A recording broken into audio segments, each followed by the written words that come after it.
Welcome to the Metta Hour with Sharon Salzberg, where Buddhist wisdom meets everyday life.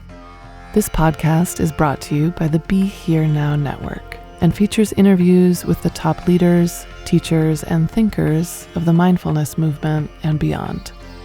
For more information, visit BeHereNowNetwork.com/Sharon.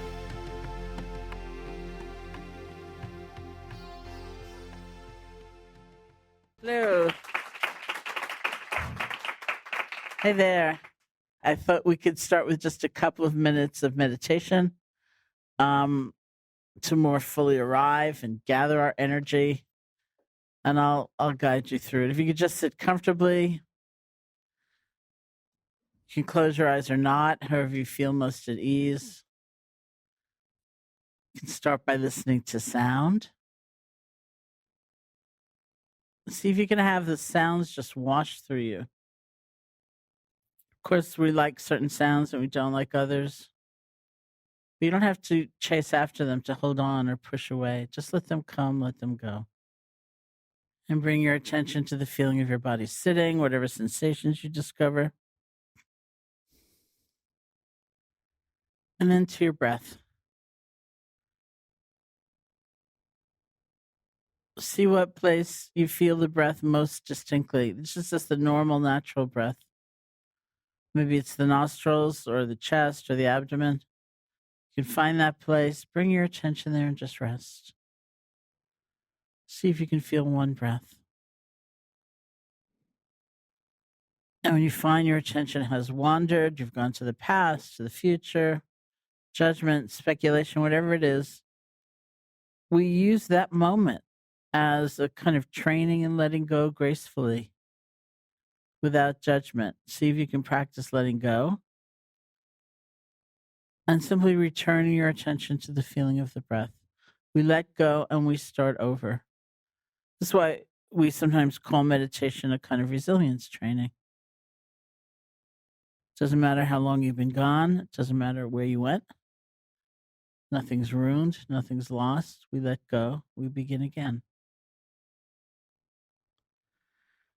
So thank you.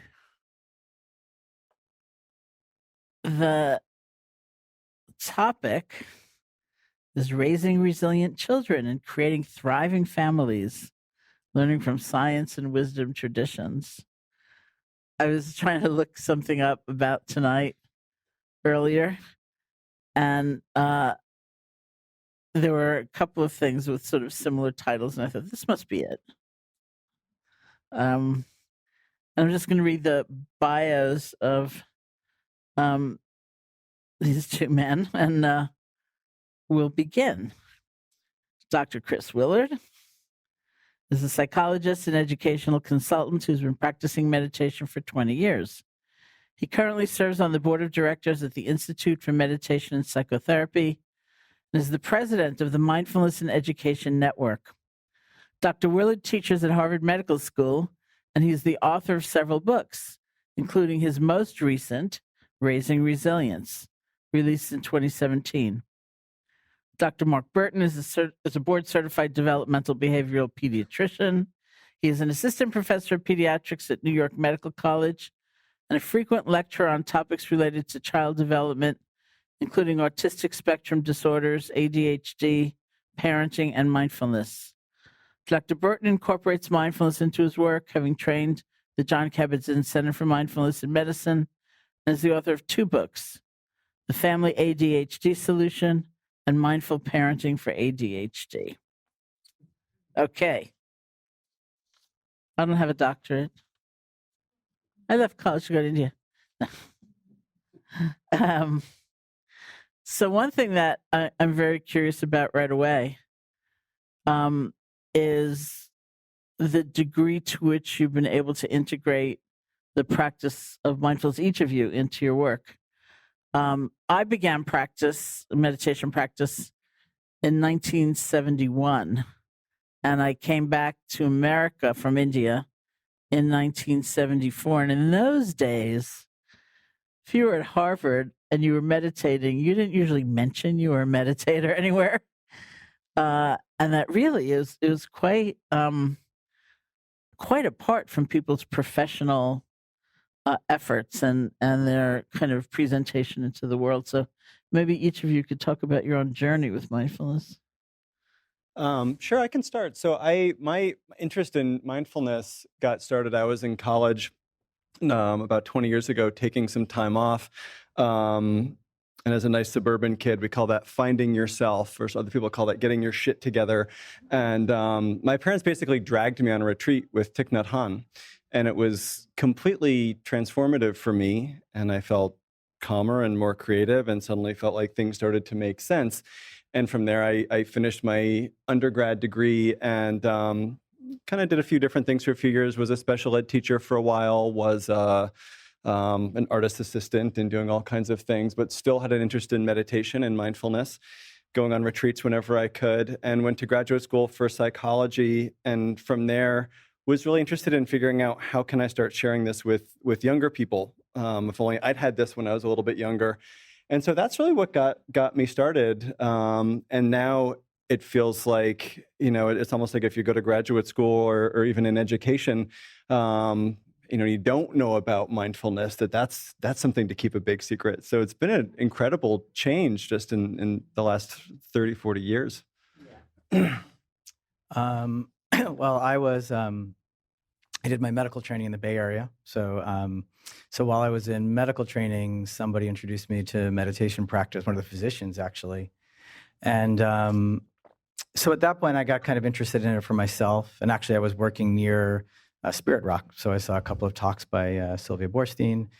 And actually, it's a lot like you were describing. What I feel really fortunate about is if you kind of look at a chart of sort of both the research around mindfulness, and also if someone once showed me a chart on Google about the searches about mindfulness. They're both kind of these exponentially. Oh, really? Yeah. So, That's cool. So there's this exponential curve of that just takes off. And that was really, I feel fortunate, like kind of where I got interested personally. So I kept it to myself for a long time. And then kind of had an epiphany almost at a conference, one of the Mind Life conferences. I think actually Sharon was there in DC. And over the course of a weekend, just realized like, this is crazy. Like, I don't know why I'm keeping this to myself anymore. I work with a lot of families and parents, and it's very stressful and overwhelming at times. And I just realized like, this is really kind of silly that I'm not trying to integrate this more. So at that point, I started to try to integrate it. And I'll tell you how much things have changed, and then so when I started writing my first book, which integrated mindfulness into taking care of families with ADHD, my parents pulled me aside for a really serious sit down because they said, if you publish a book for the public that uses that mindfulness stuff, you're just going to wreck your career. You're done. And the end point of that story is actually my parents now go on retreat with Sharon annually. So Nicely done. Yeah. That's fantastic. Actually, I'd love to hear from both of you. Do you think it's harder for kids these days? I mean, that's sort of the, common understanding or feeling, but. I would say it's a mixed bag. I think some of what we're living with is a culture that makes it feel like it's harder for kids. Like it makes it really frightening to be a parent in some ways, frightening to be a kid in some ways that aren't necessarily real. I think a part of it is a lot of the information being fed and the pace we're being fed the information makes the perception of it seem different. And then the flip side of that is certainly, it is obviously a really unsettled, difficult world we're living in. I think there is a reality to the sort of conversations we need to be having, to the impact of technology and the internet on kids. So so it's a little bit of both, I think. Yeah, I think it's really different. There's new challenges, but there's also new technologies, not screen technologies, but we know more about child development. We know more about how to build resilience in our kids. We have more tools, but there's more things we need to use them on because the world is just more complicated and more challenging. And all of us who are parents, I think, can certainly see that. I don't know if it's harder for kids, but I think it's maybe harder for parents. Yeah. I think just the volume of information parents are exposed to is just, it's like it's a swamp. You Right. just that too. You get swamped is what I meant to say, but it's the same thing. And conflicting information, Yeah. right? I mean, you can go and confirm what you want about your parenting style, just like you can about any political viewpoint you might have as well, right? I mean, yeah. Interesting. How would you define resilience? I don't Linda Graham, It's like who you people may look know, at me and say, "How do right? you define love?" And I go, Oh boy. "You can't do it in less than a book." Right.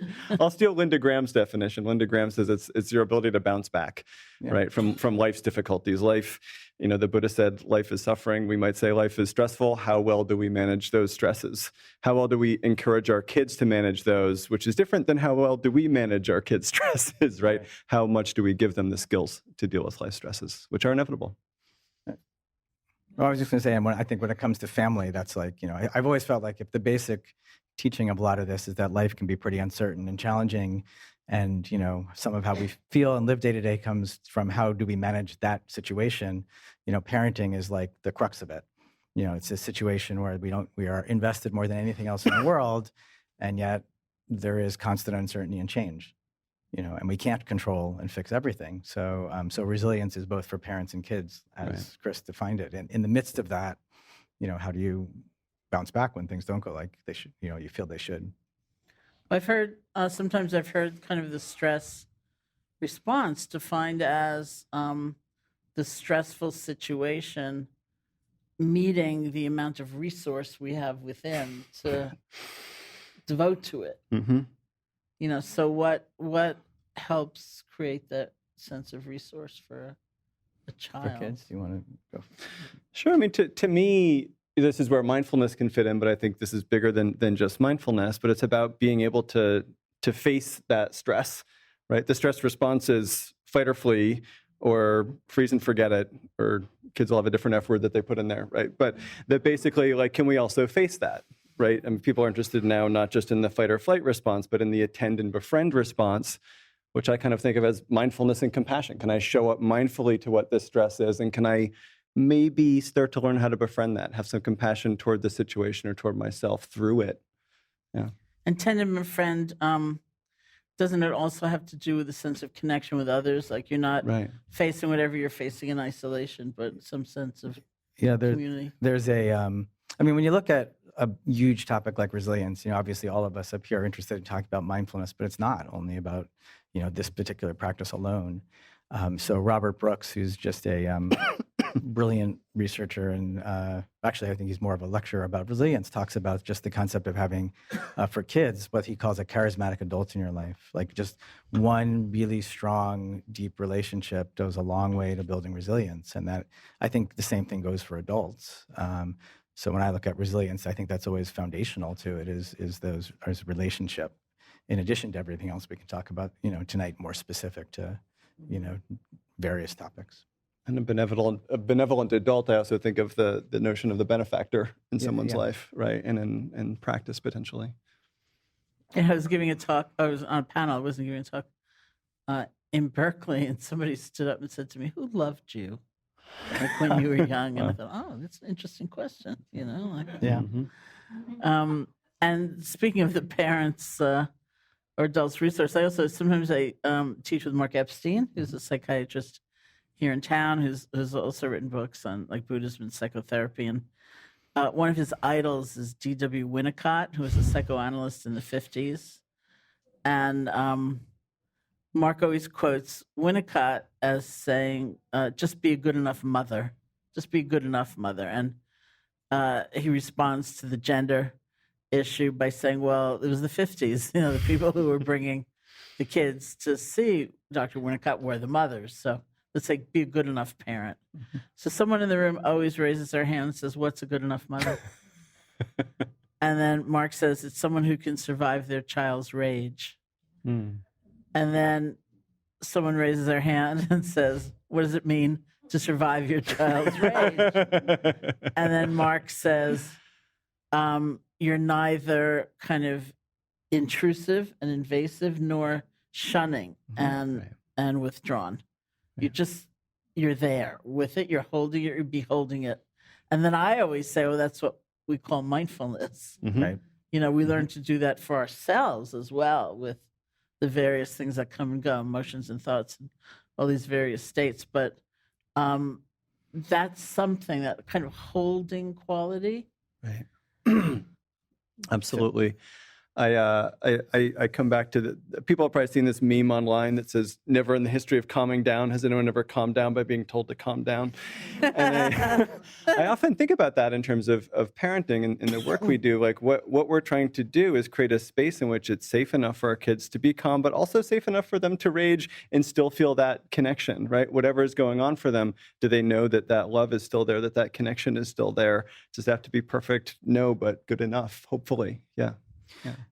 Yeah, I mean, I think that's an important message to the whole discussion of parenting in general, of like, there is no perfect. And I think that's part of, even sitting up here for a night like this, it's so easy to feel like, oh, just one more thing to do, but really the message is kind of the opposite. And, it's about, having that deeper connection and relationship and a safe space to be raised. And it's okay to I think some of these topics can cross over into almost any aspect of parenting. You look at a topic like discipline, there's so much debate about like, it has to be this way or that way. In reality, there is no one way.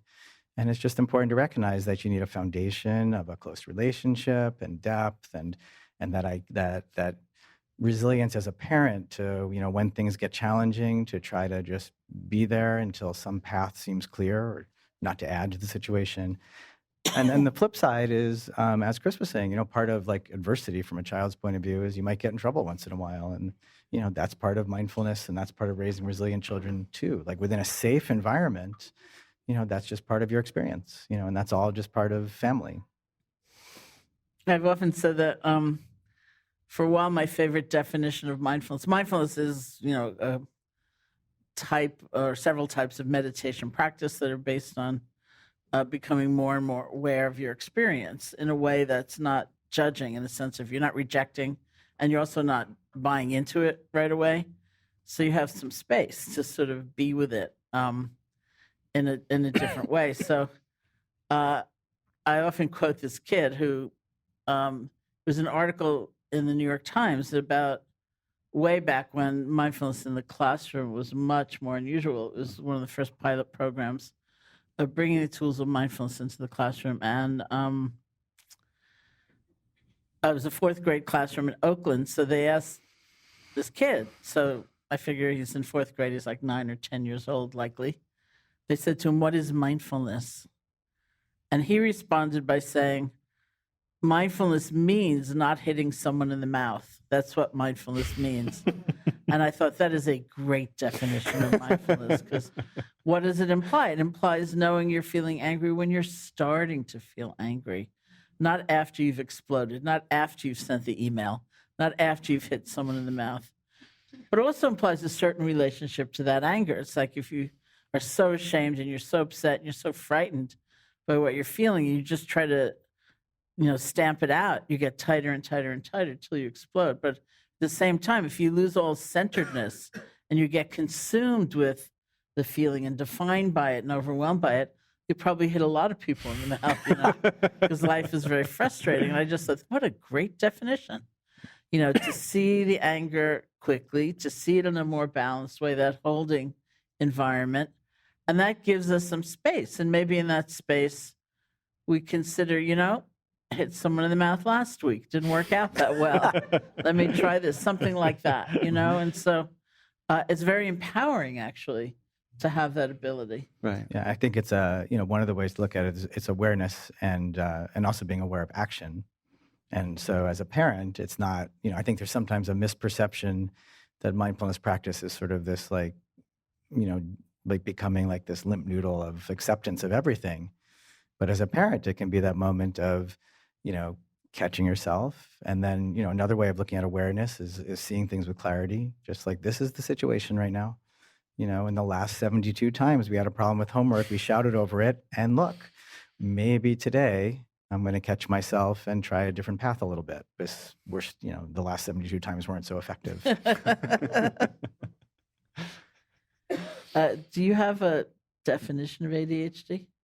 Of ADHD? Yeah, well, it's all over your. Oh yeah, it's all over your bio.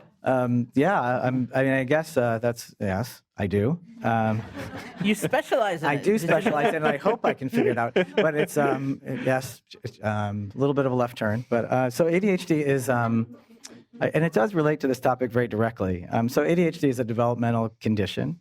it really has to do with a much bigger skill set than attention, even though, the word stands for attention deficit hyperactivity disorder. What it really is, and does relate directly to our discussion of mindfulness, is a developmental delay, practically speaking, in this very wide-ranging skill set called executive function.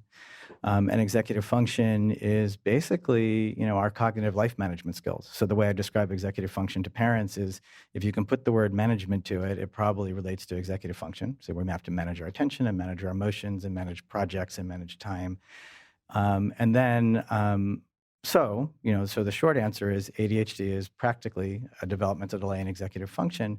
And part of how, my professional work came together is on some level, some of what we're developing in mindfulness is like the flip side. Part of what ties all this discussion together, part of the discussion, in the new book I just wrote is about just looking at executive function as a developmental path that gets tied to resilience. So executive function skills themselves are part of the skills we need to bring to managing difficult situations. And ADHD is a deficit in those skills. And from a clinical perspective, part of what mindfulness touches on is how do we build those skills directly.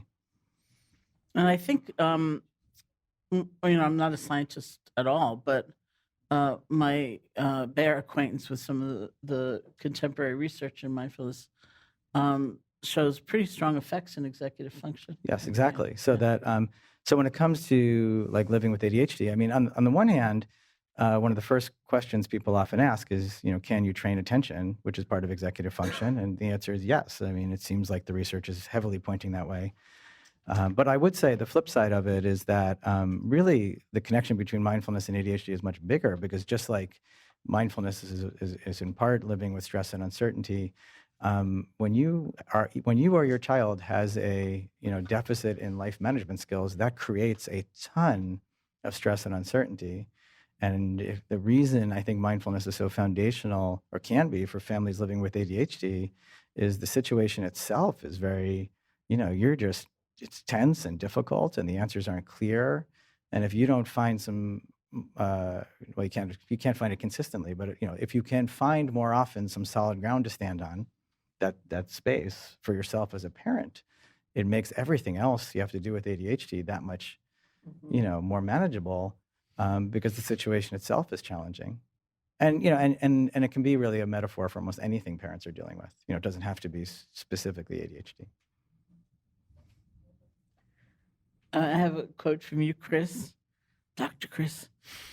Contemplative practices like mindfulness allow kids to heal and soothe themselves rather than distract themselves from the pain, which also made me think about trauma. And what would you say in terms of that kind of more extensive or?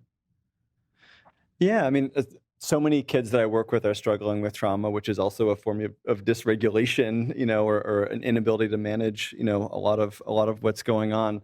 There's a lot of interest these days on how can we make mindfulness more trauma sensitive, more trauma friendly through grounding practices, rather than doing much sort of more deeper internal facing visualizations, eyes closed kinds of practices, but more of the kind of feeling our feet on the ground, scanning around the room to look for the color blue, these sort of, shorter grounding practices that can be really helpful with trauma. And so, yeah, I'm not quite sure what your question is.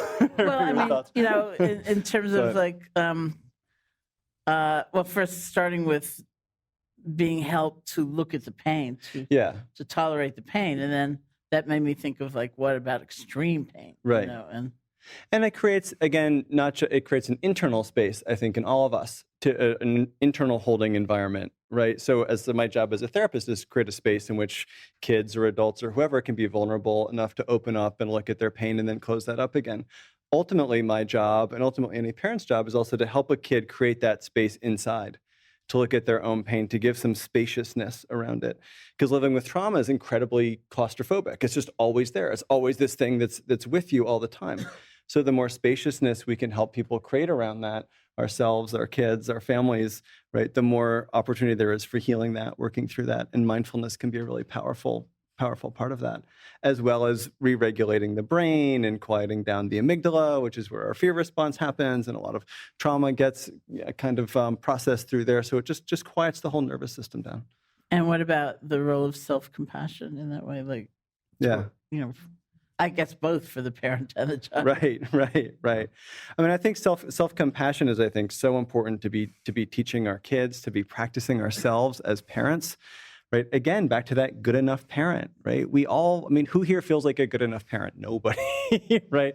And so I think that's where self-compassion can help us, just, it's okay that I'm not perfect. It's okay that I haven't done everything. I am going to make mistakes. I can move past my mistakes.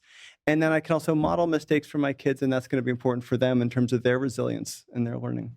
I feel like maybe we should just say for a moment what self-compassion means.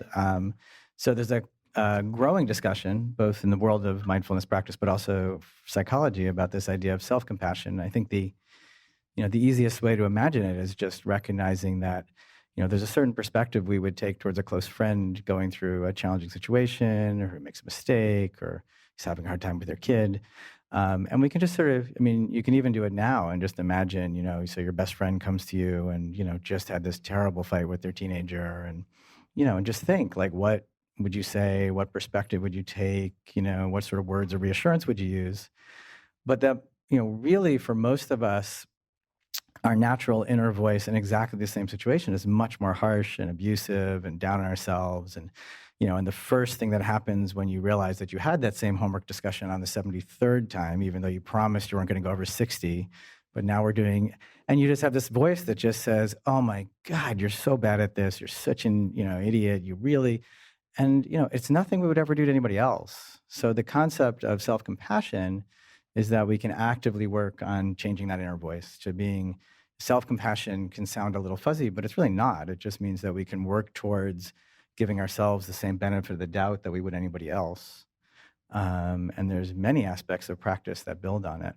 And I think for all parents, it is part of just cutting through the perfectionism that just drives us to be doing more and fixing more and scheduling more and constantly worried. And that's what, how you get to a point of feeling like a good enough parent, is to sort of catch that voice and eventually just say, thanks anyway. Yeah, one of the interesting things or intriguing things about this notion of self-compassion is that it seems like such a waste of time, sort of on the surface, and because I teach things like that so much, I hear that a lot, like, oh, that's just being lazy, or. But interestingly enough, I'm told also the research is showing that if you want to learn something, if you want to make a change, if you want to make progress in something, the most efficient, effective way of doing that is through self-compassion. That those kind of high stress, almost punitive, harsh environments, either internal or external, will spike performance, but briefly, and then we crash. Mm-hmm. That if you want a sustained effort toward something, improvement, change, learning, it's got to be from something else. And one of the components of self-compassion is really understanding this is part of the human condition. We fall down. Mm-hmm. We may need to get up or get help getting up, but this is what life is like. It's not a straight shot, anything. Mm-hmm. We're always starting over and needing to pick ourselves up or make an adjustment or learn from a mistake. And so it's like, I guess in the vernacular, we'd say, like, give yourself a break. Mm-hmm. And understand that you're not different than anyone else in this, and you can be sort of part of the human family and have a very different sense of things. And the research really finds on self-compassion that people who are higher in self-compassion are more likely to bounce back from mistakes that they make, and are more likely to take healthier risks in life, because they've got that soft landing of, I'm not going to judge myself so harshly by being so perfectionistic all the time. And then they can actually take the right risks and do all those things that they want to do and bounce back from any mistakes that we do all make as parents. And so it really does build our resilience. And that's also what we want our kids to internalize, is not that harsh voice, but that kinder voice for when they make mistakes. They can just learn from them. I was listening to something on the way down about how different cultures just deal with mistakes so differently. Like, American culture is just It's like, if you make a mistake, you're just an idiot. We're just so harsh on ourselves. And it's just seen as part of the process of learning in so many other cultures. I mean, we give lip service to that, but we really don't practice that. And we don't model that for our kids either. And I think it is really important to model how we make mistakes and how we forgive ourselves in front of our kids. It also is another place that overlaps a lot. I mean, if you're parents, you've probably heard of the concept of mindset. So the concept of mindset is Carol Dweck's research, which says that in any situation, a focus on hard work and effort over sort of more fixed trait and outcomes helps you sustain motivation, in essence. I mean, and so for kids, they're much more likely to work harder and persist when they hit the first bump in the road if they've learned that effort is what got them to the starting line in the first place. And it is, an interrelated concept of the bigger idea here. We would tell our child, you fell down, get up, do it again. But that isn't how we're often talking to ourselves. Interesting. It's interesting. I was going to ask, and I will ask, what you think about actually teaching kids meditation and at what age. But before that, I was thinking, really, it's for any of us, you can just say, okay, so I learned it at first at 63, it's all right, it's sort of the same principles. Yeah. I mean, I always look at family mindfulness. I always feel like I always work backwards when I talk about mindfulness in families, both in terms of, your kids are learning. I mean, and here's, I almost feel like I want to be able to talk at two things simultaneously, because on the one hand, it is important to recognize that in large part, kids are, you can't help the fact that kids are learning from you. So family mindfulness starts with your mindfulness practice, and your kids aren't always going to buy in immediately. And if you're going to, if you want to teach your kids mindfulness, you have to have some familiarity yourself, and all that's true. And you want to tie that very closely to a self-compassion practice, because you're never going to be mindful all the time. And you're going to, lose your temper and all those things also. But when you talk about mindfulness with children, and I'm interested to hear how Chris talks about it, but I usually find it easier to just conceptualize moving backwards in that, if you look at teens, it has a lot to do with making it accessible to teens, but the practices aren't fundamentally different, and then as you move younger and younger, you have to simplify the concepts some and maybe shorten the practices a little bit. And then, you just keep moving backwards to the point where in early childhood, as with, I think, one of Chris's new books, it really, early childhood is all about play in many ways, almost, and that ties together many of the threads we've already brought up today. And that play, first of all, in early childhood is a large part of how children develop executive function. And one of the things about seeing early childhood with clarity is sort of cutting through all the messages we're getting from everywhere else and recognizing that, just playing is one of the most important things kids can do. And in the modern world, that sometimes takes an active effort to protect that time because we get busy. But then when it comes to mindfulness in early childhood, it means making the activities that have to do with meditation often play-based, or even if you're doing a breathing practice, you add some imagery to it. You make it more, you connect with them differently. So and that is to me how I really think of teaching kids mindfulness. And sometimes I think we're really just teaching the elements of mindfulness, not even teaching them mindfulness per se. I look back at experiences I had as a kid, and I remember going to nature camp and just sitting and listening to all the sounds in the forest. Can you hear the trees whispering to each other? Or we'd walk as quietly as we could in the woods. And when I first kind of heard the word mindfulness many years later, realizing, that walking as quietly as we could, that took so much focus. That was almost like the mindful walking that I also learned. And so it's building it into what, kids are maybe already doing, building it into play, as Mark said. There's a child development researcher from the last century named Lev Vygotsky, and he did this experiment where he was trying to get 8-year-olds to stand still, which went about as well as you would expect, right? So he got out his stopwatch and he said, okay, everybody stand still. And of course, 5 minutes later, everyone's running around all over the place. So he thinks about this for a little bit, and he has them come back and he says, all right, I want you to stand still, but this time imagine that you're the guard at a factory, or that you're a knight guarding a castle. And what happens now? Right? The kids can stand still for 10 or 15 minutes. So he makes it play acting and fun and an image, just like we might use in yoga or we might use in a visualization practice, but in a way that's really accessible for kids. And so those are some of the ways that we can start sharing some of these practices with kids, and they start to grow up, and then they, maybe are just focused on their breath. Maybe some of us still do focus on images, and it's really powerful. Mm-hmm. I have a quotation for you, Dr. Mark. without belittling ourselves or forcing ourselves to be unnaturally positive, we observe with curiosity and redirect ourselves until new habits develop. So that actually made me think of loving kindness practice, which I was thinking of when you just said that, because I've at times consulted on writing curricula for loving kindness practice for like 5-year-olds and things like that, and it was a lot about that, like let's get really concrete, instead of when you do loving kindness practice, which is another kind of meditation, very closely aligned, but a distinct method, rather than resting your attention on the feeling of the breath, as we just did, you rest your attention on the silent repetition of certain phrases, like, may you be happy, may you be peaceful, starting with yourself. So it's like gift giving, it's offering this positive energy. So, we'd say things like, or commonly people would say, may I feel safe, or may you feel safe, and something like that. So we'd say, to a kid, like, what does it feel like when you hold someone's hand when walking across the street? That's the feeling. That's what we're calling safe, and just very, kind of, and I find that children really like that. They tend to really like that kind of meditation, something more, I guess it's more imaginative. Yeah, like getting a hug from a loved one, that type of thing. Yeah. And giving one. And, so there've been times when I was kind of put on the spot, like I was in a classroom and, and suddenly they said, oh, she's going to teach you this other kind of meditation. It was mindfulness month in this school. And so I was a guest speaker, and the mindfulness coach who came in every day after selling insurance all day, it was like just a volunteer. It was lovely. And, said, oh, she's going to teach you this other kind of meditation, heartfulness.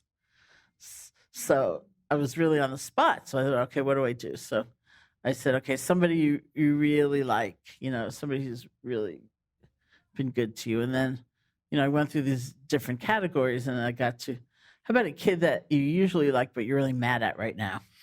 And so we just kept playing with these different life experiences, and it was good. And I think another thing to put in, just into the context of family too, is that that's just something to bring into everyday life. And that's, I think, we don't want to get too caught up in like we're doing this mindfulness thing.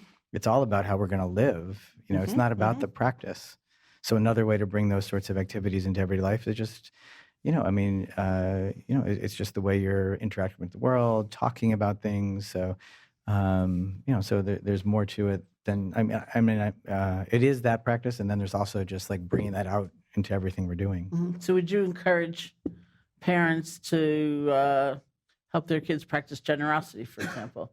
Things like that. I think that, yes, but that's specifically Chris.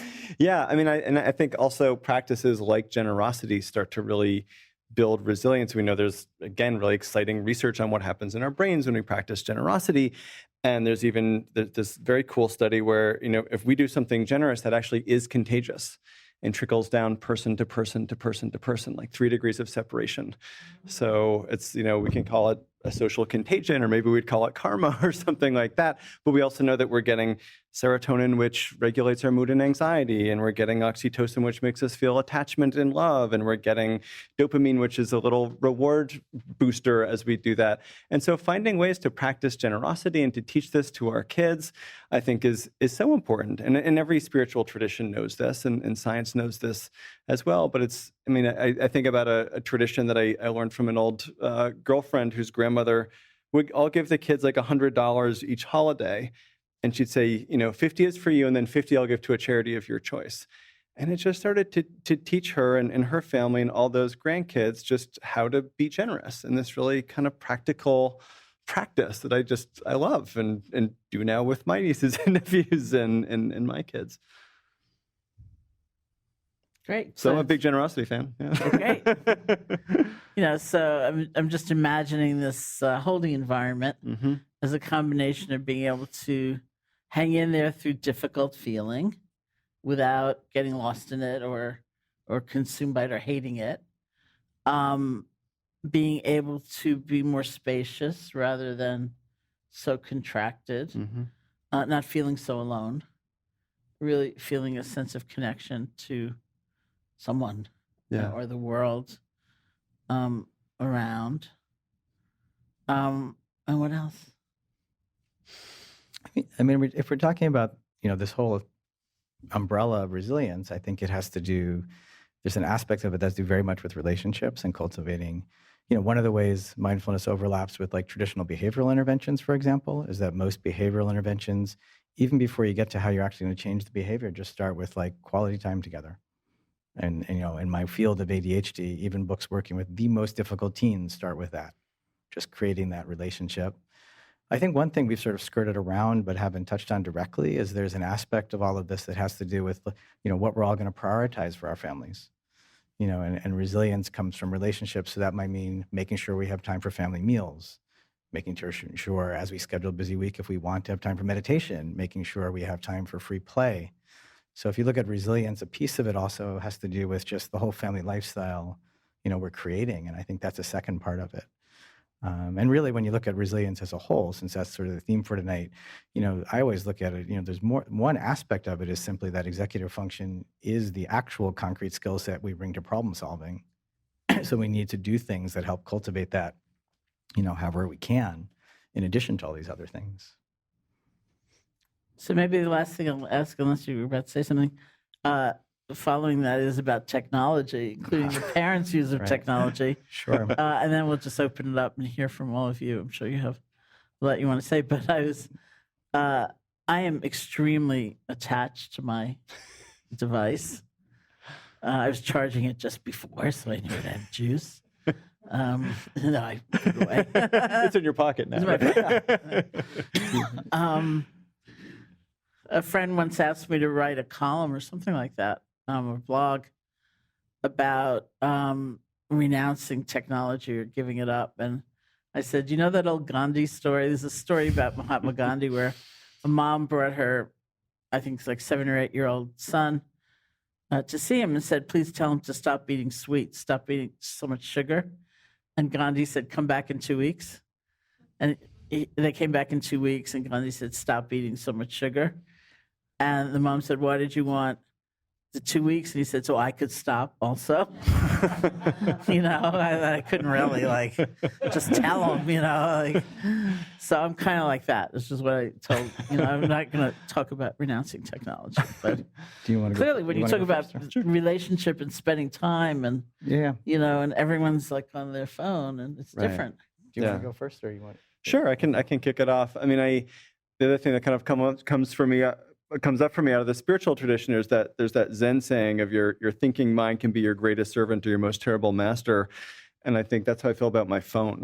It should be my greatest servant, helping me commune and connect, but it actually ends up being this master to me, and and it does come down to us modeling it. It is addictive the way these kind of beeps and notifications come in on what's called a variable rate reinforcement schedule, which is like a slot machine basically that makes us addicted. So it's very hard to renounce and step away from. I actually had to put my own software on my phone to keep myself from looking at it, and I've never felt better. I put it on about a month ago. I feel great, so I recommend it. Freedom is what I use, and it's awesome. You load up a website and it's like you are now free from Facebook. Like the way it frames it is actually really in the positive, which I love. It's called Freedom, and you have to pay for it, which makes you actually use it too, I think. But Mark and I were also thinking about writing a book called 55 Things to Do Besides Hand Your Kid a Cell Phone.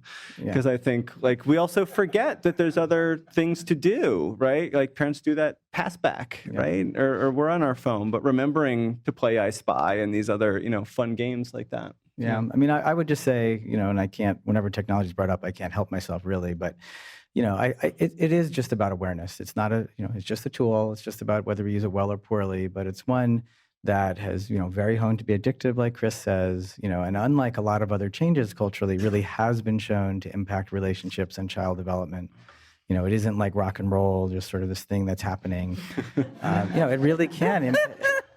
It has been shown to do stuff. So we need to be more aware as parents that we need to, it's about non-judgmental awareness. It's about seeing how we're living with it, making sure we're living skillfully with it like anything else. And, there's been research showing that background television cuts down the length of conversation between parents and kids, and having smartphones in the room is similarly disruptive. And, there's all sorts of, actual studies going on showing that if we're not aware and living proactively with it, it can be quite disruptive. And it fragments the family experience. I mean, when I was a kid, we, at least we would watch the same TV shows as a family and, and be together. And now, like families I work with, it's like, the kids watch their own things and the parents watch their own things, and everyone's in their own little subculture that they're already picking at age 7 or 8 and can't relate to each other. And we wonder why we're such a fractured society. There's this notion I heard recently of vertical culture, which is what comes down from our parents and through the generations, and horizontal culture, which is our peers. And we're getting, with technology, we're finding horizontal cultures, like people who need to find each other are finding each other, which is great.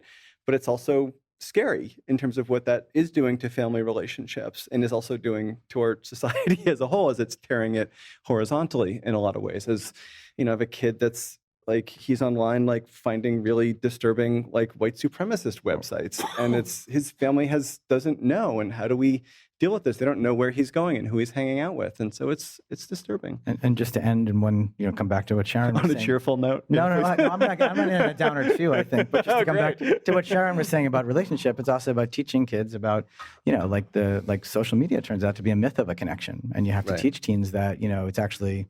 Increased social media time actually correlates with a growing sense of isolation and unhappiness. So if you want to focus on relationship, you have to focus on, connection with real people. I wonder if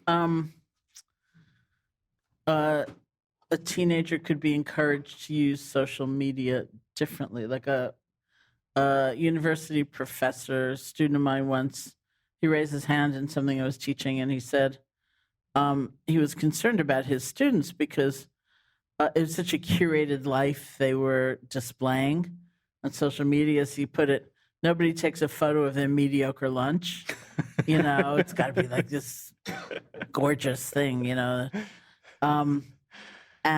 I said to him at the time that maybe that was an age thing. Because, like, my people are always writing, like, about their shoulder surgery or something like that, I think it's different, But if you're younger and you're using it to show I'm better than everybody, or I've got this down, I don't need things the way you people do, or something, that's in itself very destructive. And so could you just encourage it? Yeah, I think you absolutely. The military uses social media as a way to build resilience. They have a resiliency program, and they use it as a way to connect with family. So, again, it's all just about how you use it, I think, in the end. And it isn't inherently good or bad. It's just about awareness. And I have a gratitude group, for example, with friends, where we just share on Facebook a few things we're grateful for a few times a week, and we're connecting around something positive, and that's nice. The other thing that we do as we advertise our perfect lunch all the time on Facebook is, we compare ourselves, and usually we feel worse when we do that. I heard, was that one of the Mind in Life, someone was saying that they did this research, right? If you look at other people's status on Facebook all the time, you feel worse. But you can literally go back and look at your own statuses, and you're like, oh, that was a nice vacation. That was a beautiful lunch. I do have friends and do get invited to parties. And in some ways, like, there's a risk of that making us and kids more narcissistic. But it also does remind us, in some ways, if we look at that deliberately, that things can be pretty good. It is something of an appreciation practice, too. All right. Yeah. So I don't know where the microphones are. Are they these? If you have any questions, comments, anything you would like to talk about, it would help if you could use the microphone. Or we can repeat it back too. Or we can repeat it. All right. I have two things that come up for me. One, so I'm not a parent, but I'm a teacher, and I teach this content like all day long. And one thing I even noticed today, like I asked my kids, hey, like just kind of check in, like, when do you use your mindfulness? And I noticed there's this misconception that happens a lot, like it's to solve a problem. That's kind of like what I wrote down, like the problem of like being dysregulated. and which is great, like that they can use it to, like, as you said, like soothe themselves, or you mentioned that. And like all the reasons that they mentioned that they use it were awesome. Like when they're frustrated doing their work, or when their feelings are hurt. But it just made me a little sad that like that's their go-to. Kind of like, what about using it to like open up to a joyful moment? You know, and I just really wanted to remind them that it's not just to like fix something about themselves. And that speaks to kind of like the greater mindfulness in kids world, that it's like to like calm kids down. I know it's not. I'm talking about the myth. No, absolutely. Right. Yeah. So that came up for me, is that I just really want them to feel like it's something that they can utilize to like open up to any moment. And feel that. So I don't know if you had any thoughts on that. I think it is a common misperception around mindfulness. Also the fact that, you're going to be still and perfect and all these other things or whatever else people may be perceiving. But a lot of it is just, catching yourself when you're off in wherever you've been and being appreciative of something. I think one of the most important ways to frame that is it's never a false appreciation. It's just that we miss a lot of things we could be appreciative of if we stop and pay attention. And the broader practice has to do with appreciating things that are going well about ourselves, about our worlds, and also, gratitude and compassion, and all these things are part of the bigger practice. And if anything, the piece of it that has to do with staying settled in all the different ways you say is a way of letting go of all of the stuff that's between us and that, greater awareness. Yeah, like for them, sometimes I just think about it's like they're okay with themselves. Exactly. Yeah. My other thing that came up was, I just have a question about, because since so much of it is like relational, and I noticed oftentimes kids are like defensive right away with like a tough conversation. So like the thing that I mostly say to kids, and I was wondering if you have any other suggestions related to this, is like if we have to have a difficult conversation, the thing I usually say first of all is like, you're not in trouble. You're not in trouble. But I don't know if like any other suggestions, just to like soften the beginning of a conversation like that, because I'm interested in that. I think timing is everything and is really hard. And so finding the right time to bring things up, I think help, kids, when they're stressed out, they're not going to be open. I mean, very literally, their brains and their prefrontal cortex is off. Nothing is going to get in. So finding that time when they are a bit more settled, right? And it's maybe not so threatening, right? Like you and I are facing each other, we're making eye contact, right? That's actually kind of a threatening stance. So side-by-side conversations, those ones in the car or at the grocery store or doing an activity together can sometimes, or as a teacher, maybe, doing an art activity as you raise a conversation can be a little bit less threatening sometimes, and kids don't go into shutdown mode in quite the same way. I wanted to ask about any of your views on what I think of as a mandatory mindfulness concern. I ask this because I deal with kids and grown-ups of all different ages. So I have kids of my own who are 8 and 5. I'm also working with some other people to build a mindfulness program in the law school where I teach, so grown-up kids. And I feel like I read years ago, something from John Kabat-Zinn or somewhere, but some sense that, if you want to go pass along mindfulness to your kids or someone else, just go meditate yourself. Don't give it to your kids, because the risk of them feeling it's been imposed on them and reacting against it is greater than the benefit of doing it. So just do it yourself, and maybe they'll kind of get it by osmosis. And I've done more than that. I mean, I do little exercises and I do different things. But I feel I've noticed for me a real pull in the direction away from what might be. And there's no such thing, of course, as mandatory mindfulness, in that you can't make somebody meditate, but you can make people feel like they're being made to meditate. And I do think there's a risk. And so in the law school setting, I have colleagues who begins his classes with a 3-minute sort of meditation with a huge mandatory class. And I don't do that. I want people to opt in, but I guess I just wonder, how do you see drawing that line, or where? I mean, I don't know that I would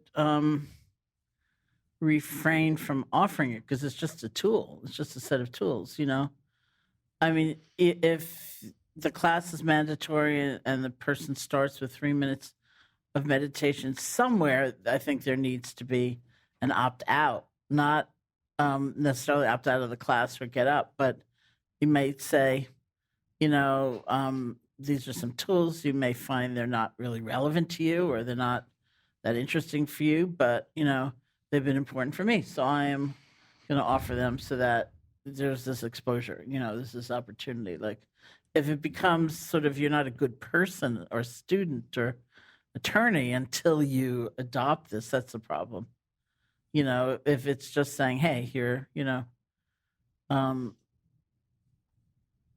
you can tell, like I've been in situations, especially I wrote one book, which I'm sure is not here, called Real Happiness at Work. And after that, for a little while, it was, and I mean, always, sometimes, but, really in a kind of intensified way right then, brought into different companies and organizations. And sometimes you could just tell these people, the last thing in the world they wanted was to sit in that room. I once went to some firm and I said, thank you. Everyone was sitting there like that. Arms crossed, glowering at me. And it was like, I don't know, 4 o'clock or 5 o'clock. And I said, do you have to stay and make up for this time? And they said, yeah. So it wasn't exactly the best environment, for. But I guess I'm interested too, if with kids at home, if like a daily ritual where there's a time where you're meditating and they're invited, or what might be structures to bring that in that you think walk that line well? I mean, I think in families, a piece of it is what you're saying. Like, if it's just part of your life, your kids are going to see that. Like, I remember years ago going on a hike and just coming around a corner, and at like 3 or 4, one of my kids was pretending to meditate on a rock, something like that. But so some of it is just seeing you do it. But also, just like in a business environment, I think with parents, you can offer it, but you can't tell somebody to go practice mindfulness. So you can try to make routines of it around home, and you just got to get a feel. Like, this is, you can do a gratitude practice around meals, or you can do a meditation practice around bedtime. But if it starts feeling false, or like your kids are sitting there with their arms crossed like they're in a business meeting, you might have to back off for a while. So it's about offering it and trying to make it accessible to me. And I think back to when I was a kid, and those moments also of, I remember being my first kind of real experience. I remember being with my dad, and we're just like floating on a raft in a pond. And he said, if you look at a cloud and you breathe, you can make the cloud disappear with your mind. And he never said that was mindfulness, but it was like this magic trick, or walking in the woods as quietly as possible. So in some ways, I mean, you want to like disguise it too much, but I think making it playful, making it invitational, I think is so key. And when I've gone and had those situations where I'm speaking to not very interested people, I try to be humorous and be like, we're going to do this thing for 3 minutes, and no one's going to know if you're just making your grocery list. Just go ahead and do that. Like, I'm never going to know.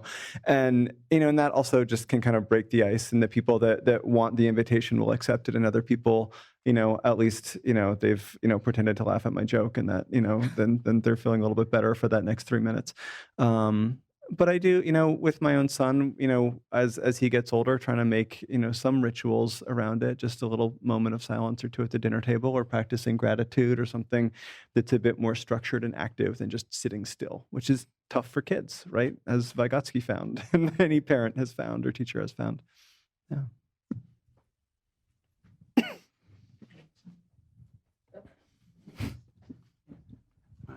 Thank you. Hi, my name is Will. Thank you all for being here. I've read your book, and it's such a pleasure to see you in person. And when I first walked in here tonight, we took a taxi from 33rd Street on the east side, and I was just so tired, and I was just in such a foul mood.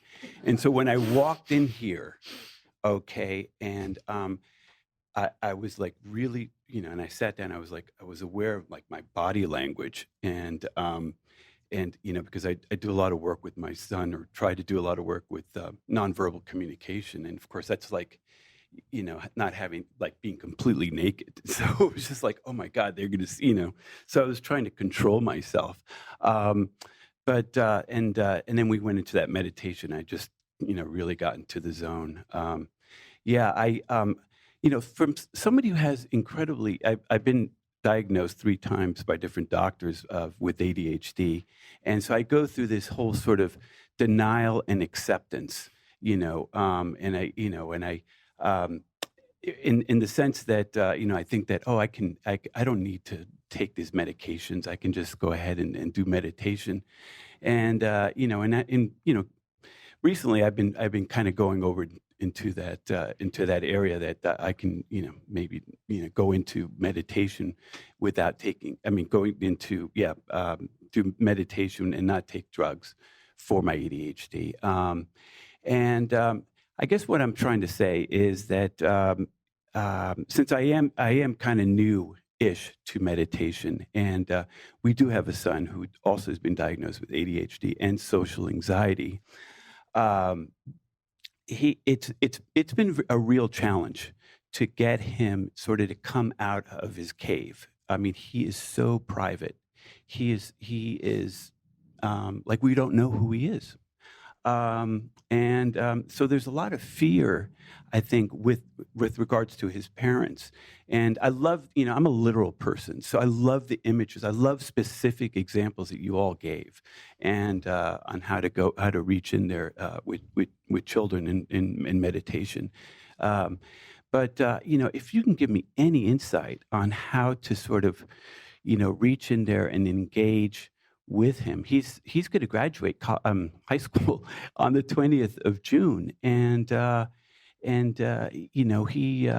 he just wants to come home to his parents' couch and play video games and be on social media, and so it's a struggle. So any help you can give us, thank you. Sounds like a very challenging situation. And a very, it's too intricate a one to give a short answer to. And I think in many ways, I would fall back on a lot of the things we've talked about tonight of, the one thing to always start with, that you have most direct influence on is just finding your own, care for yourself, just to understand that it's, allow for the fact that it's challenging for yourself as a parent, and, take care of yourself as a starting point for recognizing that it's such a difficult situation. Because then when it comes to, reaching out to someone else who's struggling, that's pulling together everything we've touched on today, right down to Sharon's asking me literally what ADHD is. I mean, so the answer comes down to relationships and understanding ADHD enough to sort of look through all the different intervention, really understanding ADHD is part of the answer, which I can't do up here right now. And then on an individual level, often it comes down to just putting aside, almost, I guess the image that's going to mind is like just putting aside notions of what should be and just finding a way to connect, right now in this time with him, just seeing seeing where that might start. And I think the equanimity practice of letting go, right, and letting go of these ideas we have about our kids, and also knowing that as you found your path with ADHD, right, that he probably ultimately will as well, and that's the most powerful thing that you can do is model that and try not to push that too hard on him, but he'll be able to see what these practices have done for you, and probably already does see that, and that seed is in there, and I think will really grow over time. But that's hard to wait for. I mean, I've often thought, I don't have any children, although I have a goddaughter that I've been very close to, but I've often thought perhaps one of the hardest things about being a parent is that sense of extraordinary patience, because the result of all one's effort and love and connection may not be tonight. It may not show itself tomorrow, but I think it's so easy to dismiss it, and I think it's nothing. It's really significant. It's like every seed of connection that gets planted is is very important. It's just really allowing the fact that I can't know right now. It's like you give someone a gift and they don't thank you right away. That doesn't mean it proves to be irrelevant in their life, or they're not going to treasure it, later on. And when they look back, very often they do. Very likely they will, but at the time it's not gratifying. And I also thought of, as you were describing the situation, it also reminds me very much the sense of like letting go of what we think should be and just be with what is. It reminded me of a friend of mine who was describing taking a walk with his mother who was getting older. And when she'd been somewhat younger, she was like an incredibly adventurous person, traveled the world and, did all these things. But as she got older, she got more and more timid and more afraid. And he said they were taking a walk one day and there was like this itty bitty little incline ahead. And she said, I can't do it. I just can't do it. And he was very impatient. And he said, it's like nothing, it's like you went off to India, like it's nothing. And then he realized that to her, it was not nothing. To her, it was like Mount Everest, and that this was the reality as she was experiencing it right then, and so finding other ways to enjoy her and be present with her, and, rather than wanting her to be the way she had once been. And so we all face that in some degree or another in relationship.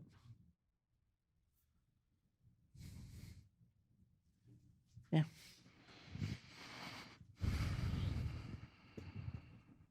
Hi. So the reason that I came here is because I always look to children, like I'm so in awe of children.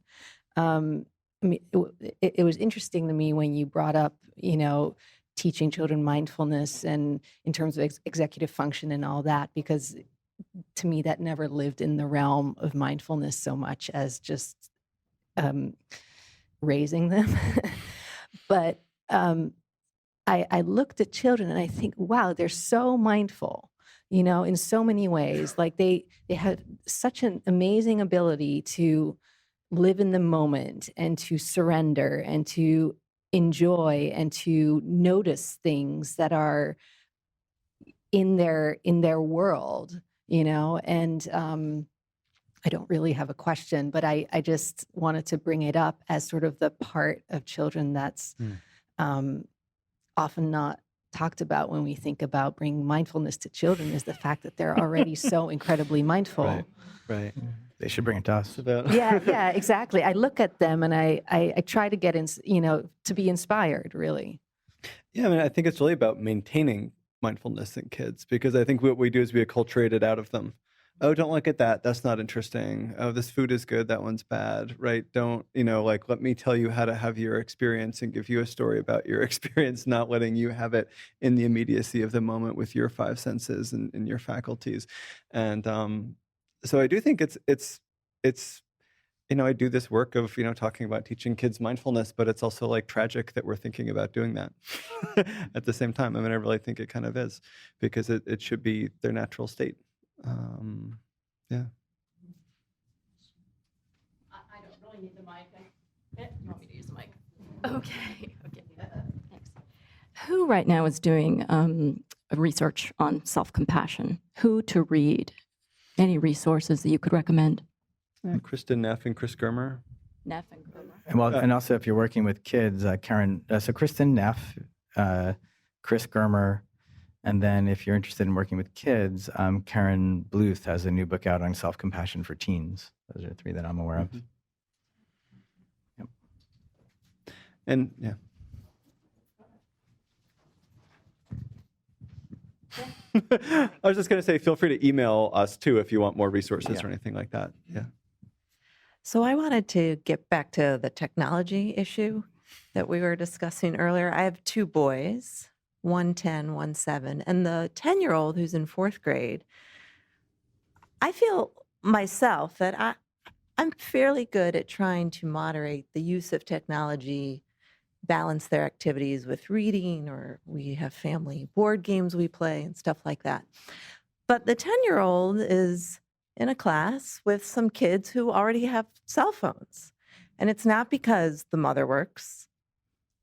I don't know why it is. And he asks me. And so even if you're able, or if you think you're able, to manage it well on your own, what do you say to your child about the other kids when he's asking, why do they have it? And if they have it, why can't I? Without disparaging the children's parents and what they may or may not be.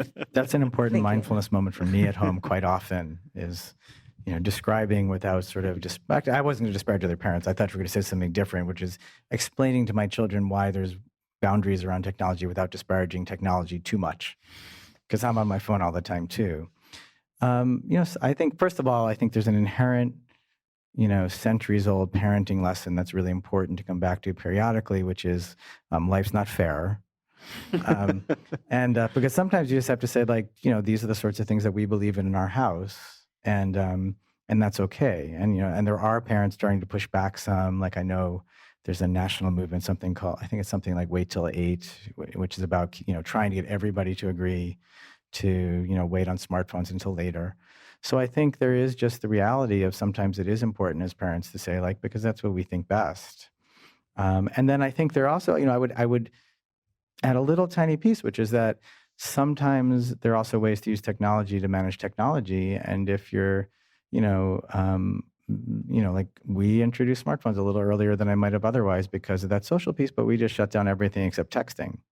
So, so it wasn't as much of it. So there are ways to use, to be more proactive. I always feel like introducing technology to kids really should be seen as like handing them the car keys. You get a learner's permit first, and then if it seems like you're living with it well, we'll expand your, your independence around it.